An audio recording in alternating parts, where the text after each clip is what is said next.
Hey guys, Dan G23, and we have an unboxing from EAA. So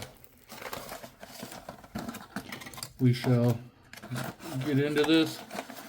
See, EAA will actually ship to Oregon, which is a free state, and they'll ship more than 10 round mags, unlike Palmetto State Armory, who's too scared to even ship a 10 round mag to the state. So, you know, we've got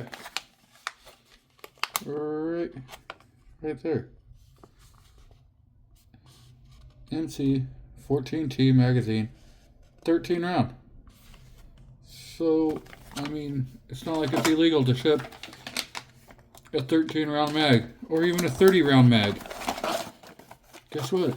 This isn't California. This isn't Oregon. We're a free state. Maybe Palmetto State, you should learn how to pull your head out of your ass and do your job. You claim your Second Amendment. You say you're a 2A organization. You say you do stuff to defend the Constitution and stuff.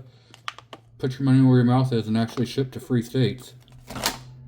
That's my opinion. Have a good day.